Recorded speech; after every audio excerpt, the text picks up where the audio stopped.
കറിയാണ് ഞാനിവിടെ ഉണ്ടാക്കാൻ പോകുന്നത്. അതിനുവേണ്ടി ഞാനിവിടെ മട്ടൺ എടുത്തിട്ടുണ്ട്. നല്ലപോലെ കഴുകി കട്ട് ചെയ്ത് ക്ലീൻ ചെയ്ത് വെച്ചിട്ടുണ്ട്. ഇനി ഇതിലേക്കുള്ള മറ്റു ചേരുവകൾ എന്തൊക്കെയാണെന്ന് നോക്കാം.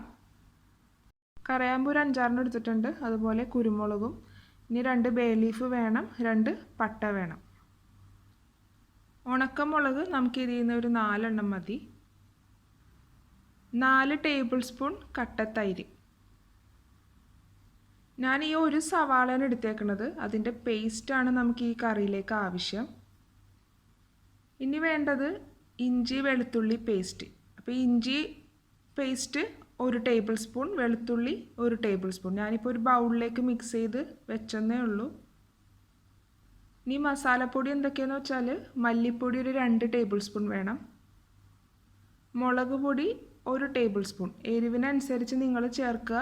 ഇത് ഒരുപാട് എരിവൊന്നും ഈ കറിക്ക് ആവശ്യമില്ല. അതുകൊണ്ട് ഞാൻ 1 ടേബിൾ സ്പൂണാണ് എടുത്തേക്കുന്നത്. സാദാ മുളക് പൊടിയാണ് ഞാൻ എടുത്തേക്കുന്നത്. 1 ടീസ്പൂണാണ് മഞ്ഞൾപ്പൊടി വേണ്ടത്. ഇനി ഈ കറിയിലേക്ക് ആവശ്യത്തിന് ഉപ്പ്, വെളിച്ചെണ്ണ. ഒരു പാത്രം വെച്ചിട്ടുണ്ട്. അതിലേക്ക് എണ്ണ ഒഴിച്ച് കൊടുത്തിട്ടുണ്ട്. ഇനി നമുക്ക് ആദ്യം തന്നെ എടുത്ത് വെച്ചിരിക്കുന്നത് ഇതെല്ലാം ഇട്ടൊന്ന് പൊട്ടിക്കാം. തീ കുറച്ച് വെച്ച് ചെയ്യാൻ ശ്രദ്ധിക്കുക, അല്ലെങ്കിൽ ഈ കിടക്കുന്ന ഈ ഉണക്കമുളകൊക്കെ പെട്ടെന്ന് കരിഞ്ഞു പോകും.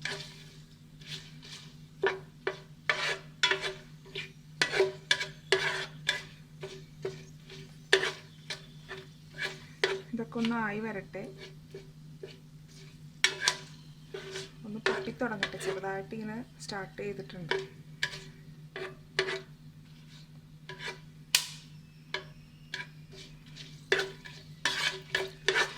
ഇനി നമുക്കിതിലേക്ക് ചേർക്കേണ്ടത് സവാളയുടെ പേസ്റ്റ്.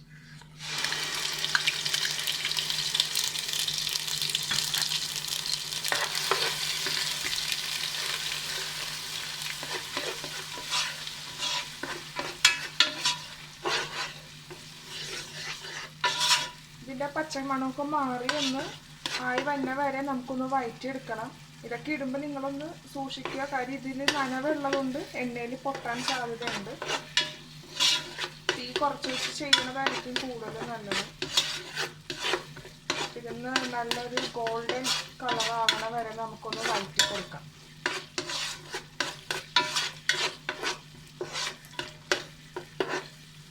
ഇപ്പം നമ്മുടെ സവാളയൊക്കെ ഒന്ന് ബ്രൗൺ കളർ ആയിട്ടുണ്ട്. ഇനി ഇതിലേക്ക് ഇഞ്ചി വെളുത്തുള്ളി പേസ്റ്റ് ചേർത്ത് കൊടുക്കാം. ഇതിൻ്റെ ഒരു പച്ചമണം മാറുന്ന വരെ നല്ലപോലെ വഴറ്റിയെടുക്കാം, നല്ല ഗോൾഡൻ കളർ ആകണ വരെ. അപ്പം ഇനി നമുക്കിതിലേക്ക് മട്ടൺ ചേർത്ത് കൊടുക്കാം.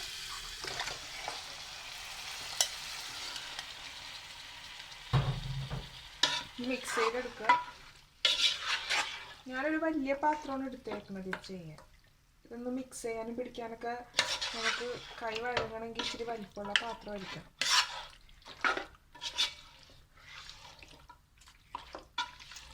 മട്ടണിലേക്കെല്ലാം ഇതിൻ്റെ ആ ഗ്രേവിയൊക്കെ ഒന്ന് പിടിക്കാൻ വേണ്ടി നല്ല പോലെ ഒന്ന് മിക്സ് ചെയ്ത് കൊടുക്കുക. മിക്സ് ചെയ്തെല്ലാം വെച്ചിട്ടുണ്ട്. ഇനി നമുക്കിതിലേക്ക് ചേർക്കേണ്ടത് തൈരാണ്.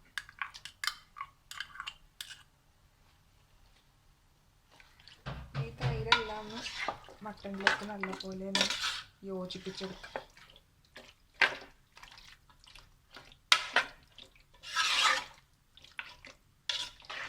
ഇനി ഈ മട്ടണും തൈരെല്ലാം കൂടി ഈ പാത്രത്തിൽ കിടന്ന് നല്ലോണം ഒന്ന് വേഗം വേണം. കാര്യം ഇനിയിപ്പോൾ ഈ മട്ടണിൽ നിന്ന് വെള്ളം ഊറാൻ തുടങ്ങും. അതെല്ലാം വറ്റി നല്ല ഡ്രൈ ആയിട്ട് നമുക്ക് കിട്ടണം.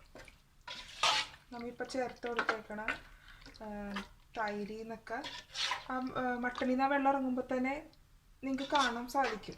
ഇത് കുറച്ചൊന്ന് വെന്ത് തുടങ്ങുമ്പോഴേക്കും അപ്പോൾ തൈരും ആ വെള്ളം എല്ലാം വറ്റി നമുക്ക് കിട്ടണം. ആ ഒരു സ്റ്റേജ് വരെ നമ്മളിത് കുക്ക് ചെയ്യണം. ഇപ്പോൾ മിക്സ് ചെയ്തെല്ലാം വെച്ചു. ഇനി നമുക്കൊന്ന് അടച്ചു വെച്ച് തീ ഒരു മീഡിയം ഫ്ലെയിമിലിടാം. നമുക്ക് തീ ഞാൻ മീഡിയം ഫ്ലെയിമിലിട്ടു. ഇതിപ്പോൾ തിളക്കാൻ തുടങ്ങിയിട്ടുണ്ട് കറി. ഇനി തീ ലോ ഫ്ലെയിമിലിട്ടിട്ട് മിക്സ് ചെയ്തെടുക്കാം. കാര്യം ഇനി ഇത് ലോ ഫ്ലെയിമിൽ അങ്ങ് കിടന്ന് വെച്ചാൽ മതി, അല്ലെങ്കിൽ പെട്ടെന്ന് അടുക്കി പിടിക്കും. അത് വേഗം അത് വറ്റിക്കഴിഞ്ഞാൽ അടുക്കി പിടിക്കാൻ ചാൻസ് ഉണ്ട്. അപ്പോൾ ഇപ്പോൾ ഒന്ന് ജസ്റ്റ് ഒന്ന് തിളച്ച് കിട്ടാനാണ് ഞാൻ മീഡിയം ഫ്ലെയിമിൽ വെച്ചത്. നല്ലോണം ഒന്ന് മിക്സ് ചെയ്യുക. കണ്ടോ, വെള്ളം ഊറി തുടങ്ങി. അടച്ച് വെക്കുക. ഇതൊന്ന് അവിടെ കിടന്നൊന്ന് വേകട്ടെ. അപ്പോൾ ഒന്ന് നോക്കാം നമുക്ക്. കണ്ടോ, വെള്ളമെല്ലാം ഊറി തുടങ്ങിയിട്ടുണ്ട്. മിക്സ് ചെയ്ത് കൊടുക്കുക. ഇനിയിപ്പോൾ നമുക്ക് ഈ ഇറങ്ങിയിരിക്കുന്ന ഈ വെള്ളമെല്ലാം വറ്റി വരണം. അപ്പോൾ അതിന് ഇനി എന്താ ചെയ്യേണ്ടതെന്ന് വെച്ചാൽ ഹൈ ഫ്ലെയിമിൽ ഇടുക. ഇതെല്ലാം വറ്റണം. ഇനി നമുക്ക് അടച്ചു വെക്കാം.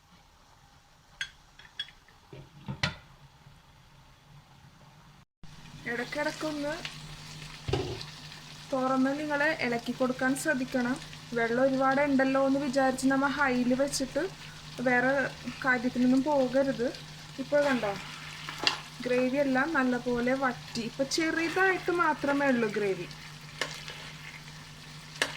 അപ്പം നമ്മൾ ഇനി എന്താ ചെയ്യേണ്ടതെന്ന് വെച്ചാൽ ഇനി തീ കുറച്ച് വെച്ചിട്ട് തുറന്ന് വെച്ച് ആ ബാക്കി കുറച്ചുള്ള ഗ്രേവിയും കൂടി ഒന്ന് വറ്റിച്ചെടുക്കുക. ഇനി ഹൈയിൽ വെക്കേണ്ട ആവശ്യമില്ല. ഇനി ഹൈയിൽ വെച്ചിട്ട് ഈ ഒരു സ്റ്റേജിൽ ഇനി ഹൈയിൽ വെച്ചാൽ നമുക്ക് പണി കിട്ടും, കരിഞ്ഞു പോകുമെന്നാണ് ഞാൻ ഉദ്ദേശിച്ചത്. അപ്പോൾ അതുകൊണ്ട് അങ്ങനെ വരാതിരിക്കാൻ ഇനി നമുക്ക് ഇനി ആകെ ഇച്ചിരി ഗ്രേവിയേ ഉള്ളൂ കാണുന്ന. അപ്പോൾ ഇനി തുറന്ന് വെച്ച് ലോ ഫ്ലെയിമിലിട്ട് ചെയ്യാം.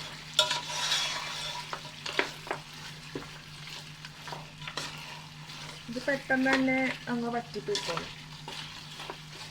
നല്ല സ്മെല്ലാണ് കേട്ടോ, നല്ല അടിപൊളി മണം. നമ്മൾ ഈ ബിരിയാണിയൊക്കെ ഉണ്ടാക്കുമ്പോൾ തന്നെ എന്താണ് സവാളയുടെ പേസ്റ്റൊക്കെ എണ്ണയിൽ ചെയ്യുമ്പോൾ തന്നെ നമ്മൾ ബിരിയാണിയിൽ നെയ്യിലാണ് ചെയ്യണത് എങ്കിൽ ആ ഒരു നല്ലൊരു മണം വരുന്നുണ്ടല്ലോ. ഇത് ചെയ്യുമ്പോഴും അതേ സ്മെല്ലാണ് ഇങ്ങനെ വന്നെ. ഇപ്പോൾ ഈ വീട് ഇങ്ങനെ നിറഞ്ഞു നിൽക്കണതാണ്. ഇപ്പം നമ്മുടെ ഈ മട്ടണിൽ നിന്ന് വരുന്ന വെള്ളവും പിന്നെ തൈരും അതിലാണ് ഇപ്പോൾ വെന്തേക്കണത്. ഇതിപ്പോൾ കംപ്ലീറ്റ് ആയിട്ട് വെന്തൊന്നും നമുക്ക് പറയാൻ പറ്റില്ല, കാര്യം അത് നമുക്ക് കിട്ടുന്ന മട്ടൻ്റെ വേവ് അനുസരിച്ചിരിക്കും. അപ്പം ഞാനിപ്പോൾ ഈ പാത്രത്തിൽ ഇത്രയും ഭാഗം ചെയ്തിട്ട് ഇനി ഞാനിത് കുക്കറിലേക്ക് മാറ്റും. അപ്പോൾ ആദ്യം തന്നെ ഞാൻ കുക്കറിൽ വെച്ച് നമുക്ക് വേണമെങ്കിൽ ചെയ്യാം, പക്ഷെ ഞാനിതാണ് തിരഞ്ഞെടുക്കുന്നത്. കാരണം നമുക്കിത് ഒരുപാട് നേരം ഇളക്കി മിക്സ് ചെയ്യാനൊക്കെ ഉണ്ട്. കുക്കറിൽ അത് എനിക്ക് പറ്റാത്തതുകൊണ്ടാണ് ഞാൻ ഈ കുറച്ച് വലിപ്പമുള്ള പാത്രം എടുത്തത്.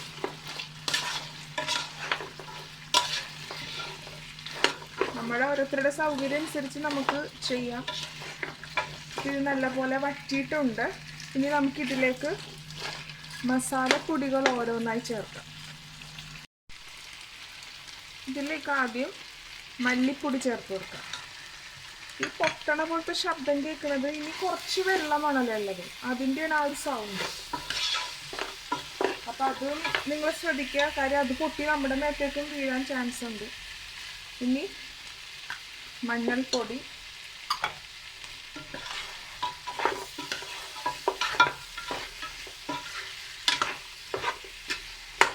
ഇനി നമുക്കിതിലേക്ക് ലാസ്റ്റ് മുളക് പൊടി ചേർക്കാം. സാധാ മുളക് പൊടി ആകുമ്പോൾ എരിവ് ഉണ്ടാവും, അതുകൊണ്ടാണ് ഞാൻ 1 ടേബിൾ സ്പൂൺ എടുത്തേക്കുന്നത്. കാശ്മീരി ചില്ലി പൗഡറിനൊക്കെ നമുക്ക് അറിയാൻ പറ്റും എന്തോരമാണ് എരിവെന്നുള്ളത്. അപ്പോൾ നിങ്ങൾക്ക് എരിവും ഉപ്പൊക്കെ നിങ്ങളുടേതായ രീതിയിൽ മാറ്റങ്ങൾ വരുത്തുക. ഇപ്പം ഞാൻ ചേർത്തേക്കുന്ന ഈ മസാല എല്ലാം നമുക്ക് ഇതിലേക്ക് ഒന്ന് മട്ടണിലേക്കൊന്ന് പിടിപ്പിച്ചെടുക്കണം. ഇപ്പോൾ കംപ്ലീറ്റ് ആയിട്ട് ആ വെള്ളമെല്ലാം വറ്റിക്കഴിഞ്ഞു. ഇതുവരെ നമ്മൾ ഉപ്പ് ചേർത്തിട്ടില്ല, നമുക്കിപ്പോൾ ഉപ്പ് ചേർക്കേണ്ട ആ ഒരു സ്റ്റേജ് എത്തിയിട്ടില്ല. നല്ലപോലെ ഇനി ഈ മസാലകളിൽ ഇങ്ങനെ നല്ലപോലെ മിക്സ് ചെയ്ത് ഒരു ഇതിലോട്ടൊക്കെ അങ്ങോട്ട് പിടിക്കണം നല്ലപോലെ. അതുവരെ നമുക്കൊന്ന് വഴറ്റിയെടുക്കാം.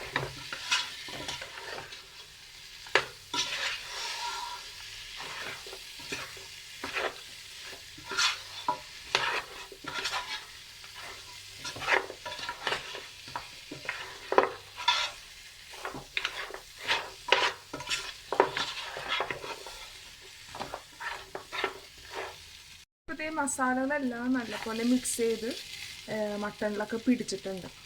ഇത് എങ്ങനെയാണെന്ന് വെച്ചാൽ ഇതിങ്ങനെ നമ്മൾ വഴറ്റി വരുമ്പോഴേക്കും നല്ല ഫ്രൈ ചെയ്യണതിൻ്റെ ഒരു മണം ഉണ്ടല്ലോ, മസാലകളൊക്കെ ഒന്ന് അതിൻ്റെ ആ പച്ചമണമൊക്കെ മാറി കഴിഞ്ഞ് വരുന്ന ആ ഒരു സ്മെല്ല്, ആ ഒരു സ്റ്റേജാണ് ഇപ്പോൾ ഈ നടന്നുകൊണ്ടിരിക്കുന്നത്. അതുപോലെ ഞാനിപ്പോൾ നമുക്കിതൊന്ന് ടേസ്റ്റ് ചെയ്ത് നോക്കിയാൽ മുളക് എന്തോരം കൂടുതലാണ് അല്ലെങ്കിൽ ഇനി വേണം എന്നൊക്കെ നമുക്കിപ്പോഴും അറിയാൻ പറ്റും. ഇത് കറക്റ്റാണ്. 1 ടേബിൾ സ്പൂൺ സാധാ മുളക് പൊടിയാണ് ചേർത്തേക്കുന്നത്, അപ്പോൾ അത് അനുസരിച്ച് വേണം ചേർക്കാൻ. സാധാ മുളക് പൊടി 2 ടേബിൾ സ്പൂൺ ആണെങ്കിൽ നമ്മളും വിവരറിയും, ഇത് കഴിക്കണ എല്ലാവരും വിവരറിയും, നല്ല എരിവായിരിക്കും. അപ്പോൾ ഇത് ഇത്രയും മതി.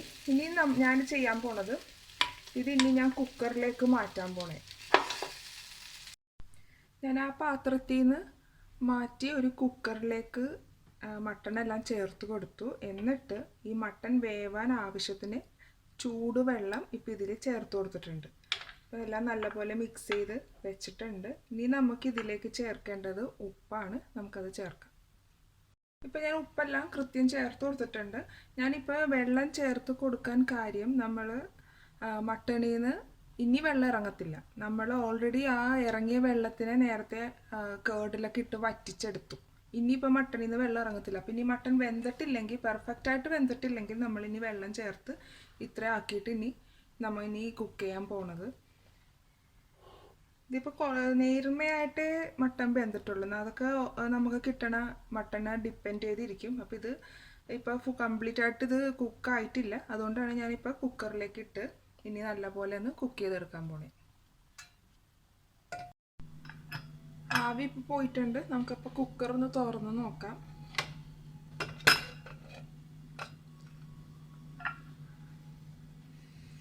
നല്ല പെർഫെക്റ്റ് ആയിട്ട് വന്നിട്ടുണ്ട്. ആ എണ്ണയൊക്കെ ഇങ്ങനെ തെളിഞ്ഞ്. അപ്പം ഞാൻ 3 വിസലിലാണ് കേട്ടോ ഇത് വേവിച്ചേക്കണം. അപ്പോൾ നമുക്കൊന്ന് മിക്സ് ചെയ്ത് നോക്കാം.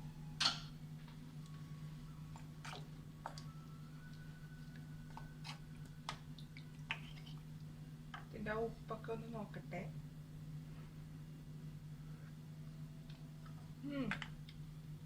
എരിവും ഉപ്പും ഒക്കെ കൃത്യമുണ്ട്. അപ്പോൾ സാധാ മുളകാണെങ്കിൽ നിങ്ങളും 1 ടേബിൾ സ്പൂൺ തന്നെ ഇട്ടാൽ മതി. അത് കൂടുതൽ ഇടേണ്ട ആവശ്യം ഇല്ല. എരിവ് ഓവറായിപ്പോൾ. അപ്പം ഇനി നമുക്ക് മറ്റൊരു പാത്രത്തിലേക്ക് ഇത് മാറ്റാം. അപ്പോൾ നമ്മുടെ മട്ടൺ കറി ഇവിടെ റെഡി ആയിട്ടുണ്ട്. ഇത് ചോറിൻ്റെ ഒപ്പം റൊട്ടിയുടെയൊക്കെ ഒപ്പം സൂപ്പർ ടേസ്റ്റാണ്. നിങ്ങളെല്ലാവരും ഇത് ട്രൈ ചെയ്ത് നോക്കണം. Thanks for watching my video. Hope you enjoyed it. Please subscribe my channel, follow and share my social network.